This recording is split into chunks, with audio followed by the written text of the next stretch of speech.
नमस्कार दोस्तों, ACF environment में आज अपना लेक्चर रहेगा छठी यूनिट में environment ethics issue and possible solution पे। यानी अपना टॉपिक है environment ethics issue and possible problems. तो इस पर अपना टॉपिक रहेगा।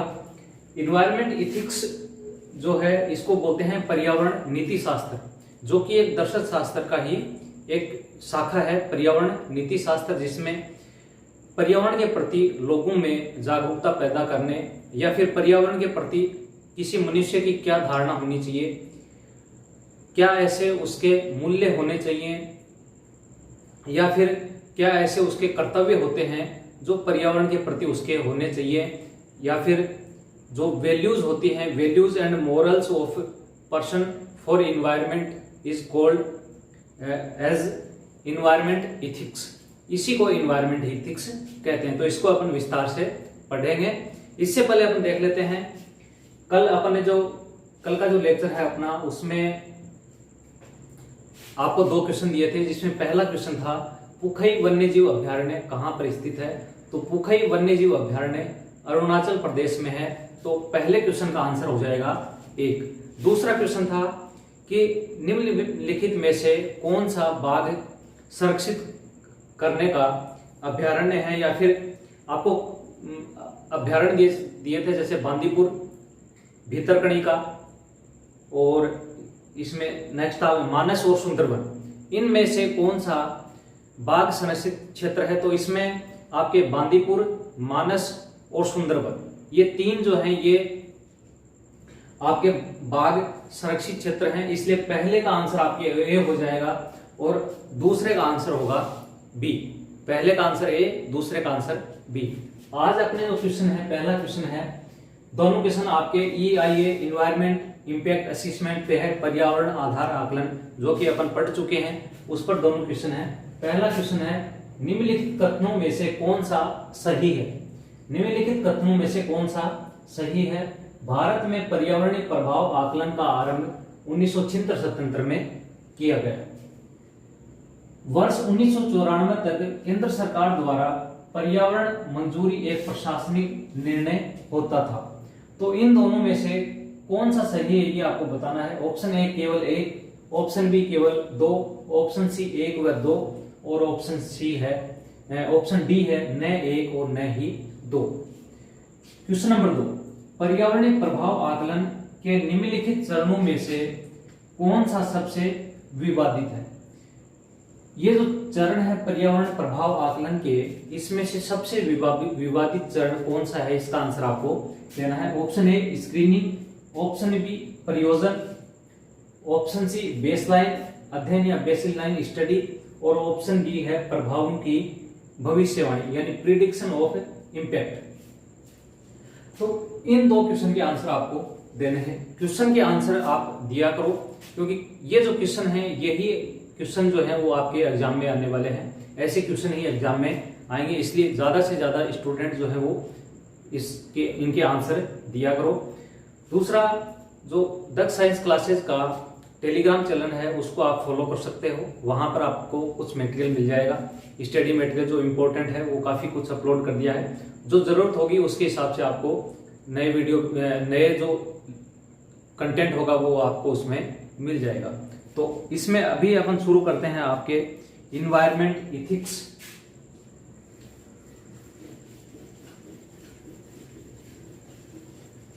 इन्वायरमेंट इथिक्स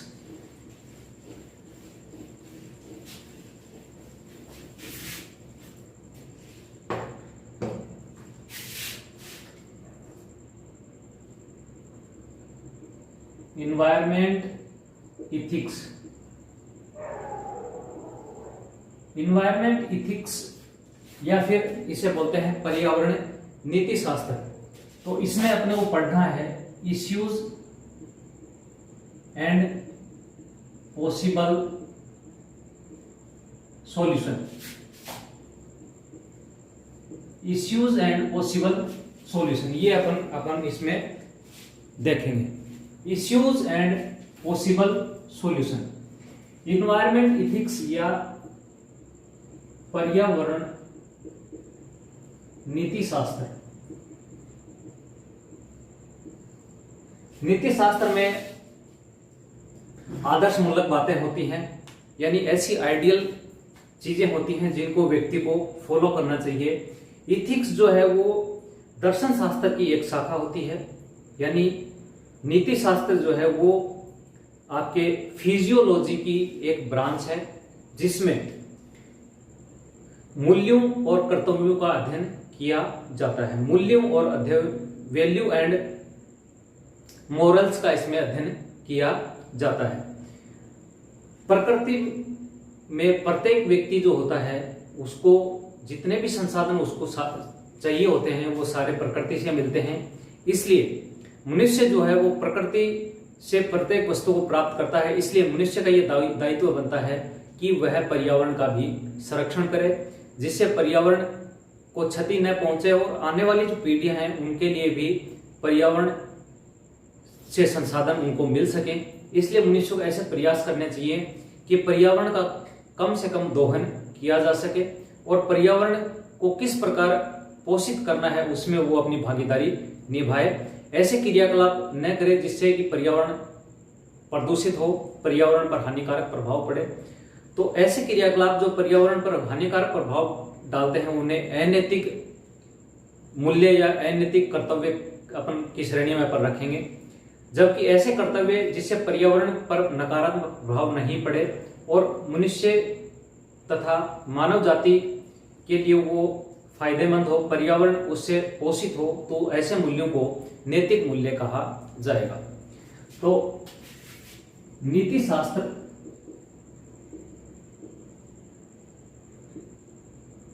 दर्शन शास्त्र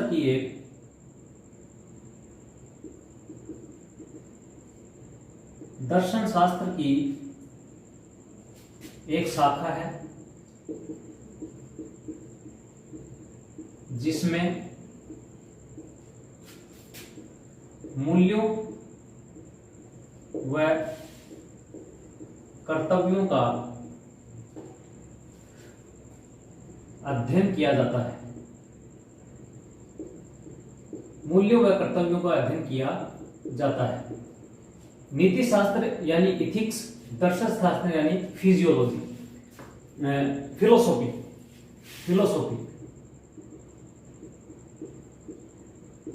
फिलोसॉफी मूल्यों और कर्तव्यों,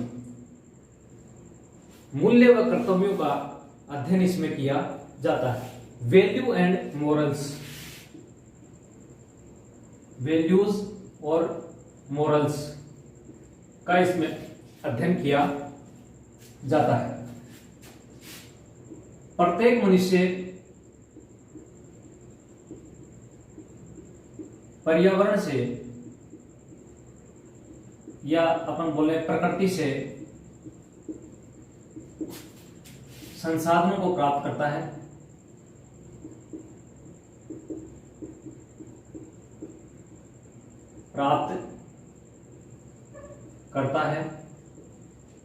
अतः प्रत्येक मनुष्य का यह दायित्व है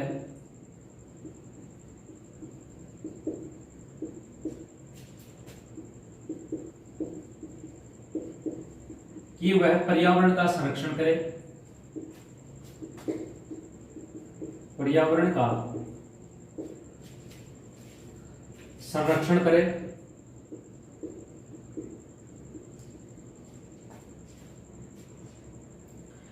मनुष्य भोजन, आवास और जितनी भी सौंदर्य प्रसाधन की वस्तुएं होती हैं वो पर्यावरण से ही प्राप्त करता है। पर्यावरण नीति शास्त्र पर्यावरण के प्रति व्यक्ति की जिम्मेदारी से अवगत कराता है।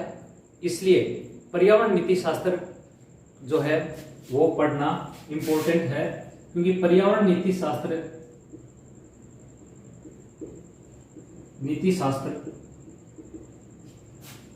पर्यावरण के प्रति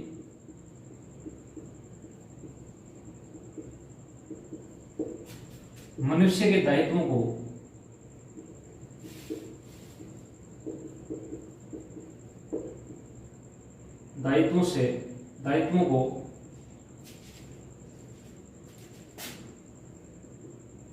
अवगत कराता है। इसलिए पर्यावरण नीति शास्त्र जो है इसका अध्ययन आवश्यक है और पर्यावरण नीति शास्त्र के द्वारा ही लोगों में जागरूकता फैलाई जा सकती है पर्यावरण के प्रति। पर्यावरण नीति शास्त्र दर्शन शास्त्र का एक भाग होता है, ये अपने देख लिया। मनुष्य और प्रकृति तथा पर्यावरण के मध्य नैतिक संबंध को यह दर्शाता है पर्यावरण नीति शास्त्र। पर्यावरण नीति शास्त्र मनुष्य व पर्यावरण के मध्य नैतिक दायित्व को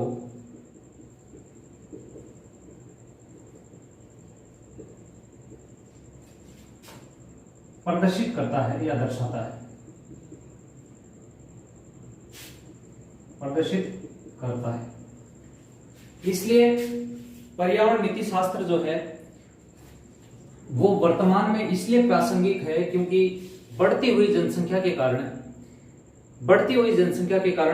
पर्यावरण पर अत्यधिक दबाव पड़ा है और बढ़ती हुई जनसंख्या के कारण संसाधनों का अति दोहन होता है। इसलिए पर्यावरण नीति शास्त्र वर्तमान समय में प्रासंगिक है। इसके प्रति लोगों में जागरूकता फैलाई जानी चाहिए।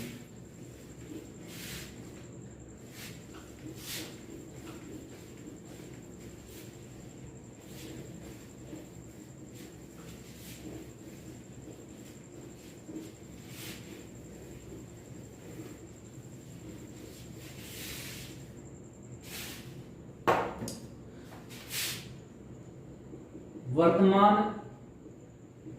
तकनीक व बढ़ती जनसंख्या के कारण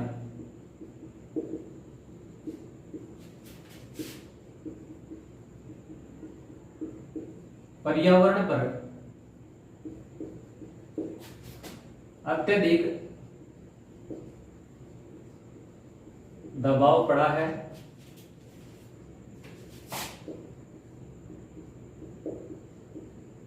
अतः प्रकृति के अति दोहन से बचाव के लिए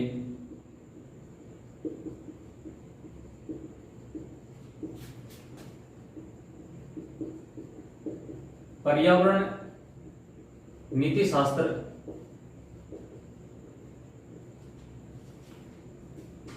एक टूल की भांति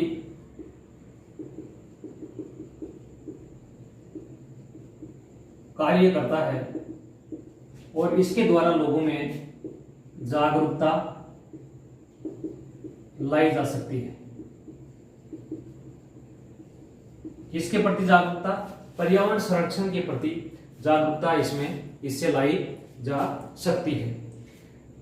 पर्यावरण नीति शास्त्र वर्तमान में इसीलिए प्रासंगिक है क्योंकि बढ़ती हुई जनसंख्या के कारण पर्यावरण का अति दोहन हुआ है और पर्यावरण नीति शास्त्र के द्वारा ही अपन ये अनुमान लगा सकते हैं कि विकास परियोजनाएं जो हैं वो कितनी प्रासंगिक हैं, उनके क्या ऋणात्मक प्रभाव हैं और क्या उनकी उपयोगिता है और क्या उनके बेनिफिट हैं। पर्यावरण नीति शास्त्र के द्वारा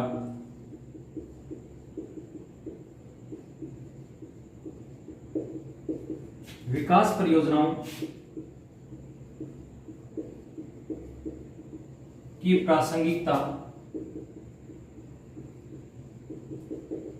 का ज्ञान या अध्ययन किया जा सकता है। तो ऐसा पर्यावरण नीति शास्त्र के कारण ही संभव हो पाता है। पर्यावरण नीति शास्त्र जो है इसका क्षेत्र की अगर बात करें तो पर्यावरण नीति शास्त्र का क्षेत्र काफी विस्तृत है। इसमें समाजशास्त्र भी शामिल होता है, इसमें जैव विविधता भी शामिल होगी, इसमें भौगोलिक क्षेत्र भी शामिल होता है। तो पर्यावरण नीति शास्त्र का क्षेत्र, पर्यावरण नीति शास्त्र का अध्ययन क्षेत्र काफी विस्तृत है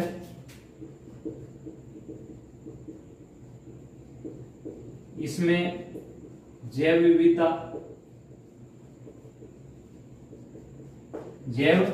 विविधता, अर्थशास्त्र, समाजशास्त्र, भौगोलिकी शामिल है। इस प्रकार पर्यावरण नीति शास्त्र का जो अध्ययन क्षेत्र है वो काफी विस्तृत है, क्योंकि इसमें जैव विविधता भी शामिल होगी, अर्थशास्त्र भी, इकोनॉमिक्स इसमें शामिल होता है, समाजशास्त्र इसमें शामिल होता है, भौगोलिकी इसमें शामिल होती है। नीति शास्त्र कई मुद्दों पर व्यक्ति को विचार करने को प्रेरित करती है। जैसे कई ऐसे मुद्दे हैं जिस पर व्यक्ति जब विचार करता है, जैसे मनुष्य जो है वो सबसे बुद्धिमान प्राणी इस पृथ्वी पर है, लेकिन मनुष्य का ये दायित्व बनता है कि वो अन्य प्राणियों जो हैं उनकी रक्षा करे, क्योंकि दूसरे प्राणी जो हैं वो भी मानव को किसी न किसी तरीके से डायरेक्ट या इनडायरेक्ट तरीके से मनुष्य को पोषित करने का काम करते हैं। तो इसलिए प्रत्येक मनुष्य के अलावा जितने भी जीव जंतु हैं सभी के अधिकार हैं और सभी जीव जंतुओं को इस पृथ्वी पर निवास करने का अधिकार है। इसलिए अन्य जीव जंतु जो हैं उसके प्रति भी मनुष्य की जिम्मेदारी बनती है।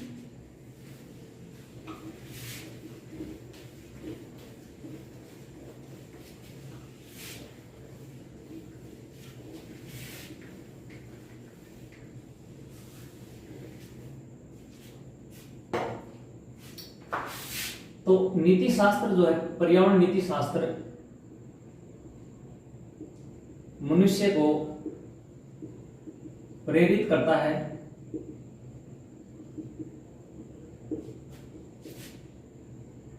अन्य जीवों के अधिकारों के प्रति कि अन्य जीवों को भी पर्याप्त उतने ही अधिकार मिले जितने मनुष्य के हैं। दूसरा, मनुष्य की अन्य जीवों के प्रति जिम्मेदारी, मनुष्य की पर्यावरण के प्रति जिम्मेदारी,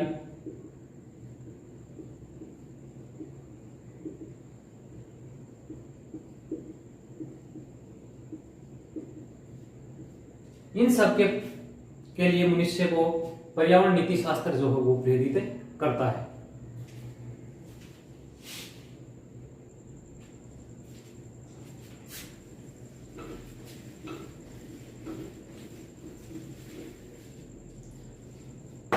अब बात करते हैं approach to environment ethics.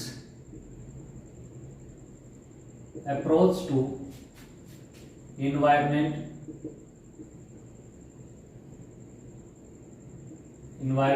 Ethics. Approach to environment ethics.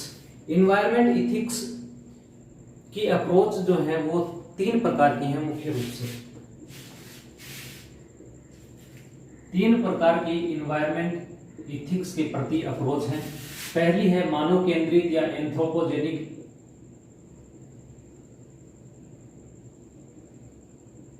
मानव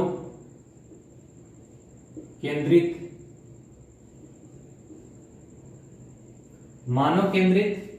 दूसरा है लाइफ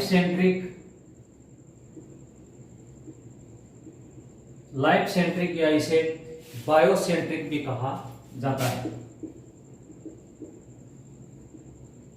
और तीसरा है इकोसेंट्रिक। लाइफ सेंट्रिक, एंथ्रोपोजेनिक या एंथ्रोपोसेंट्रिक है। एंथ्रोपोसेंट्रिक, लाइफ सेंट्रिक और तीसरा है इकोसेंट्रिक। एंथ्रोपोसेंट्रिक, लाइफ सेंट्रिक और तीसरा है इकोसेंट्रिक। एंथ्रोपोसेंट्रिक में मानव केंद्रित यानी मानव ही केंद्र बिंदु होता है। इसमें यह माना जाता है कि मनुष्य जो है वो सबसे बुद्धिमान है, इसलिए मनुष्य प्रकृति में जैसे चाहे वैसे तोड़ मरोड़ उसको सकता है। जिस प्रकार से परिवर्तन करना चाहे व्यक्ति उसमें परिवर्तन कर सकता है। मनुष्य सबसे बुद्धिमान जीव है,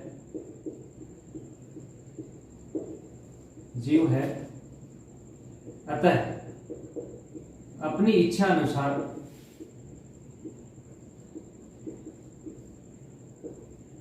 प्रकृति में बदलाव कर सकता है,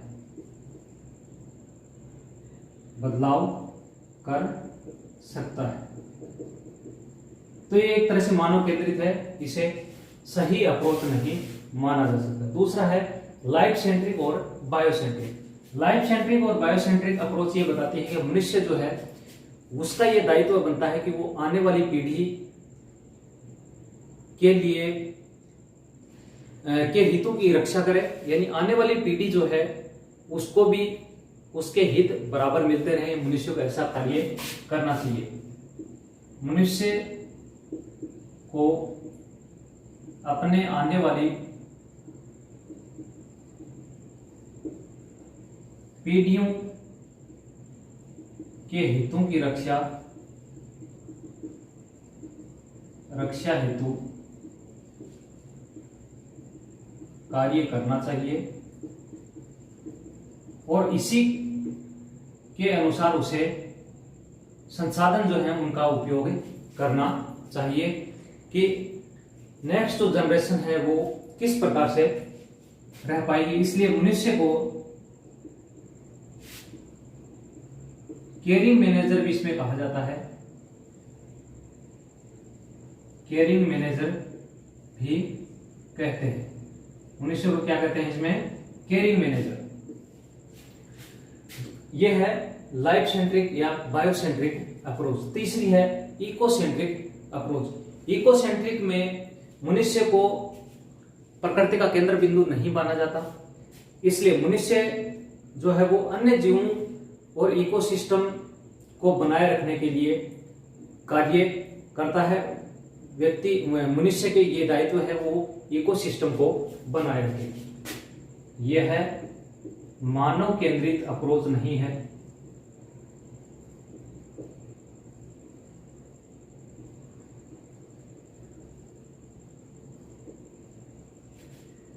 है।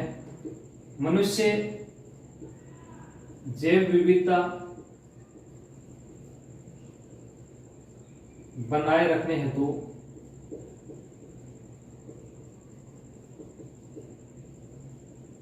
कार्य करे, इसे बोलते हैं इकोसेंट्रिक अप्रोच। तो इन्वायरमेंट इथिक्स की 3 अप्रोच हैं, एंथ्रोपोसेंट्रिक, लाइफ सेंट्रिक और इकोसेंट्रिक। ये 3 प्रकार की इन्वायरमेंट इथिक्स की अप्रोच हैं। इस पृथ्वी पर धारणीय तरीके से जीने के लिए हमें याद रखना चाहिए कि जितने भी जीव जंतु हैं वो मनुष्य को किसी न किसी तरीके से फायदा पहुंचाते हैं, और मनुष्य जितनी भी वस्तुएं प्राप्त करता है वो पर्यावरण से प्राप्त करता है। मनुष्य जो है उसको प्रकृति का अभी भी पूरा ध्यान नहीं है, इसलिए मनुष्य को अपने आप को सर्वोपरि नहीं समझना चाहिए। ये 3 बिंदु जो है इनको ध्यान में रखकर मनुष्य को अपने कर्तव्य पालन करने चाहिए।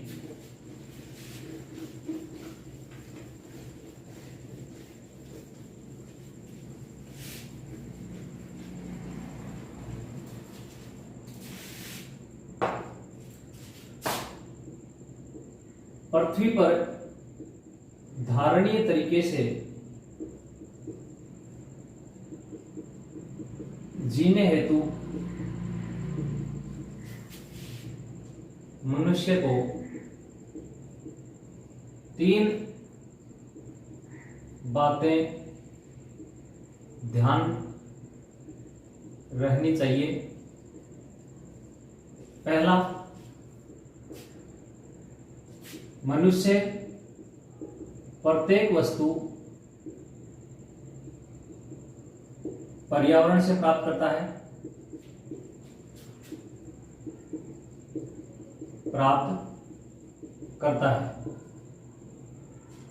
दूसरा, मनुष्य को इस प्रकृति का पूर्ण ज्ञान नहीं है।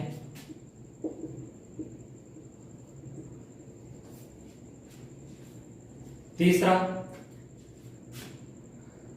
मनुष्य अन्य जीवों पर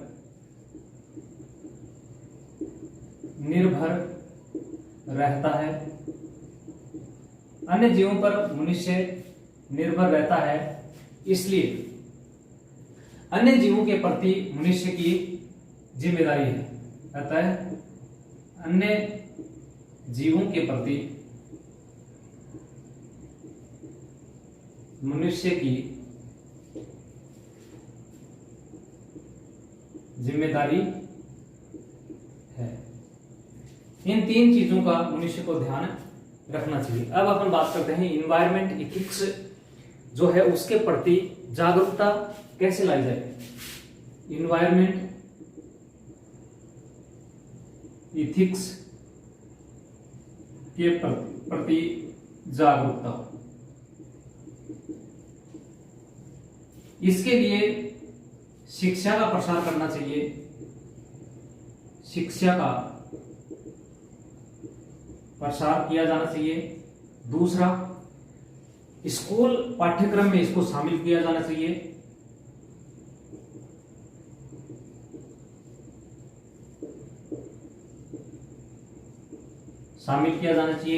तीसरा, जितनी भी स्कूल गतिविधियां होती हैं उन स्कूल गतिविधियों में पर्यावरण को भी शामिल किया जाना चाहिए।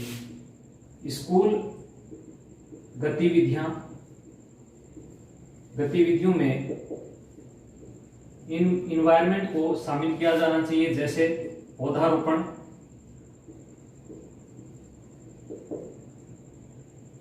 उद्यान भ्रमण, किसी राष्ट्रीय उद्यान का भ्रमण हो गया, जीवों के प्रति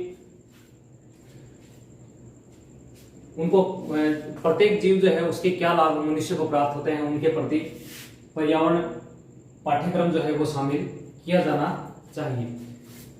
अब अपन बात करते हैं संरक्षण आंदोलन और भागीदारी। इन्वायरमेंट इथिक्स के कारण ही जितने भी संरक्षण आंदोलन चलाए गए हैं वो इन्वायरमेंट इथिक्स से ही प्रभावित हुए हैं। जैसे आपकी बात करें, शांति घाटी प्रोजेक्ट है वो भी इन्वायरमेंट इथिक्स से प्रभावित था, क्योंकि उसमें लोगों के अंदर ये जागरूकता थी कि पर्यावरण जो है वो मनुष्य को, पर्यावरण को बचाने के लिए मनुष्य को प्रयास करने चाहिए। पर्यावरण संरक्षण हेतु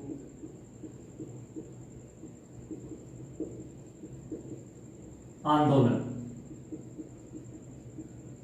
और ये जितने भी आंदोलन है ये इन्वायरमेंट इथिक्स से प्रेरित थे।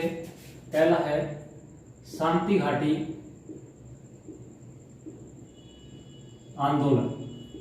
शांति घाटी आंदोलन में जो वेस्टर्न घाट है उसके जो रेन फॉरेस्ट है उसको बचाने के लिए ये आंदोलन चलाया गया। दूसरा है आपके चिपको आंदोलन,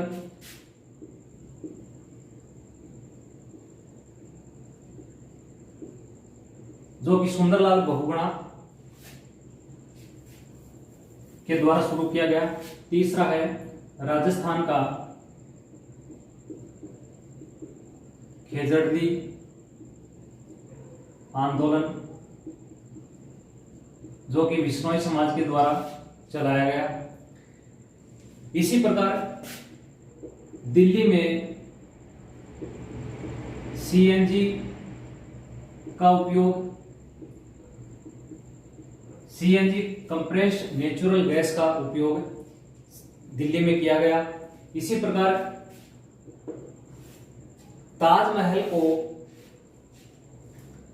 ताजमहल को मथुरा रिफाइनरी के अपशिष्ट से बचाने के लिए एक पर्यावरण एक्टिविस्ट हैं जिनका नाम है एमसी मेहता। एमसी मेहता द्वारा सुप्रीम कोर्ट में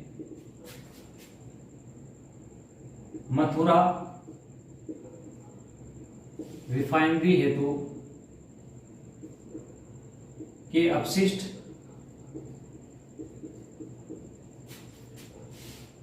के कारण ताजमहल पर पड़ने वाले प्रभाव हेतु रिट दाखिल की गई सुप्रीम कोर्ट में। इसके अलावा नर्मदा बचाओ आंदोलन,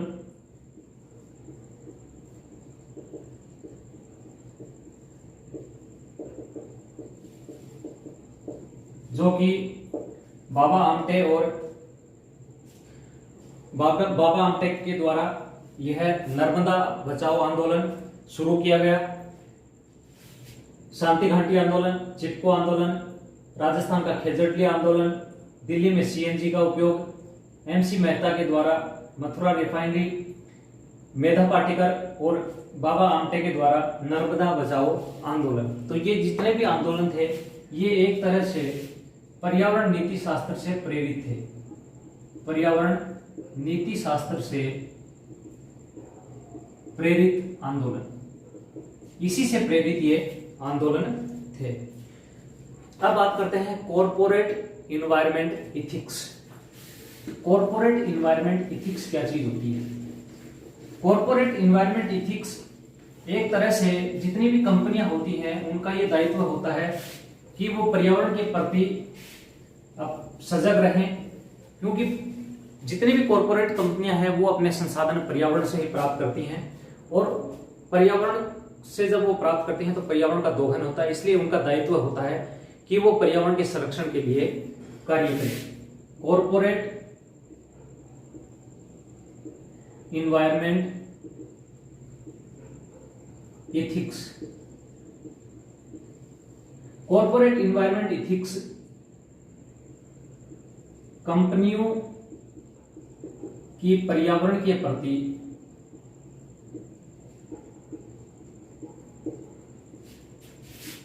जवाबदेहिता सुनिश्चित करता है।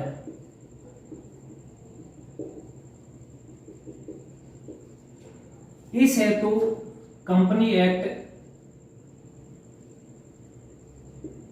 1956 व 2013 में CSR कॉर्पोरेट सोशल रिस्पॉन्सिबिलिटी,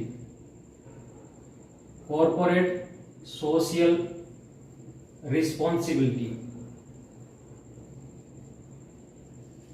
शुरू की गई,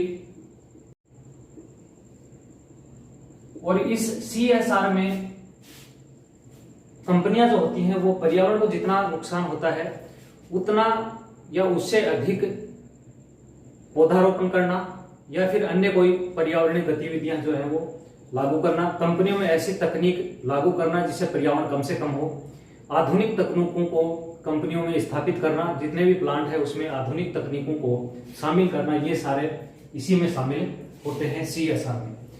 औद्योगिक के द्वारा जो अपशिष्ट पदार्थ होते हैं उनके निस्तारण की आधुनिक तकनीक, औद्योगिक उत्पादों के निस्तारण की आधुनिक तकनीक अपनाना,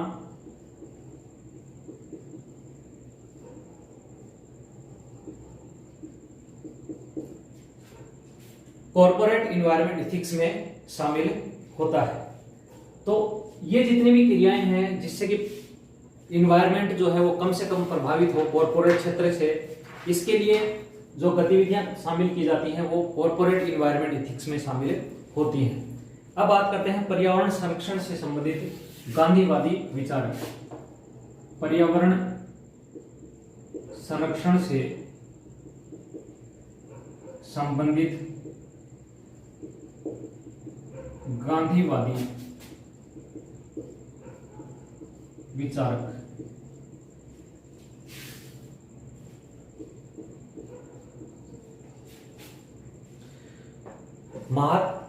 गांधी जी का जो दर्शन है वो ये बताता है कि पर्यावरण का मनुष्य को इतना ही उपयोग करना चाहिए जिससे कि उसकी आवश्यकताओं की पूर्ति हो सके, लेकिन उसकी मनुष्य की इच्छाओं की पूर्ति हेतु पर्यावरण नहीं है। आवश्यकताओं की पूर्ति हेतु पर्यावरण से सारी आवश्यकताएं पूर्ति हो सकती हैं, लेकिन इच्छाओं की पूर्ति पर्यावरण नहीं कर सकता, क्योंकि इच्छाओं का कोई अंत नहीं, ऐसा महात्मा गांधी ने कहा है पर्यावरण के प्रति। इसलिए गांधीवादी विचारक, कई ऐसे व्यक्ति हैं जो गांधीवादी विचारों से प्रेरित होकर पर्यावरण संरक्षण का कार्य उन्होंने किया। जैसे आपके चिपको आंदोलन,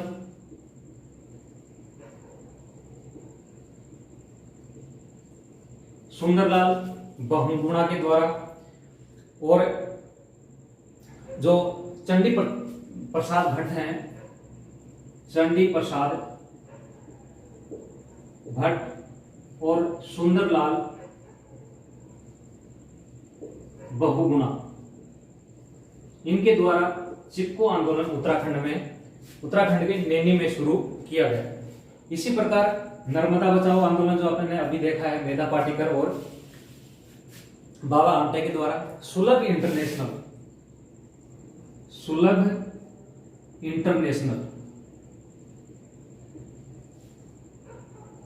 इंटरनेशनल डॉक्टर विदेश्वर पाठक के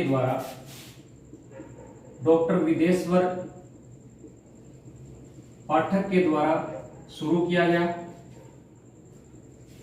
तो ये जितने भी गांधीवादी विचारक हैं, इन्होंने पर्यावरण संरक्षण के प्रति कार्य किया और ये इन्वायरमेंट इथिक्स से प्रेरित है। इसके अलावा जल के अति दोहन को रोकने के लिए सुप्रीम कोर्ट ने कई ऐसे इलाके हैं जहां पर बोरवेल जो है उनके नए बोरवेल निर्माण पर रोक लगा दी। जैसे गोरखपुर वाला एरिया है यूपी में, वहां पर सुप्रीम कोर्ट ने रोक लगा दी है। इसके अलावा कई ऐसे क्षेत्र हैं जहां पर पर्यावरण संरक्षण हेतु सुप्रीम कोर्ट ने भी काफी कार्य किए हैं। जैसे एनजीटी का गठन है, तो ये सुप्रीम कोर्ट के द्वारा किया गया है।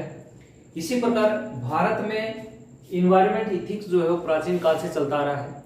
भारत में लगभग 13,720 सेकड़ ग्रुप्स हैं जिन्हें अपन बोलते हैं एक तरह से ऐसे पेड़ पौधे जिनकी मनुष्य जो पूजा करता है। जैसे नारियल का पेड़ है, आम का पेड़ है, पीपल का पेड़ है, इन सब की भारतीय दर्शन में पूजा की जाती है। इसलिए एक तरह से ये पर्यावरण का संरक्षण ही इससे जुड़ा हुआ है। सेकड़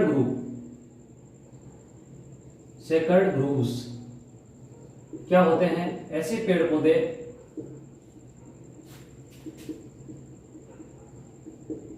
जिनकी मनुष्य धार्मिक भावना से प्रेरित होकर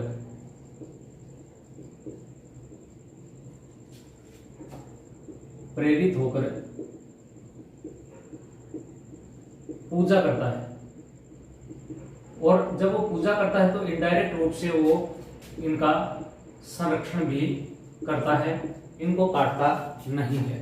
इसी प्रकार राजस्थान में जो खेजड़ी वृक्ष है उसको बिश्नोई समाज अपना पवित्र वृक्ष मानते हैं, इसलिए वो उसको काटते नहीं हैं और न किसी को काटने देते हैं। इसी प्रकार पूना में एक एनजीओ है, वो गणेश चतुर्थी के दिन जो फूल पानी में बहाए जाते हैं उन फूलों से कंपोस्ट निर्माण का कार्य भी करता है। तो ये इन्वायरमेंट इथिक्स के कारण ही इतना सारा सब कुछ संभव हो पाता है। इसलिए इन्वायरमेंट इथिक्स जो है वो पढ़ना और मनुष्य को अपने जीवन में लागू करना बहुत महत्वपूर्ण है। बहुत बहुत धन्यवाद।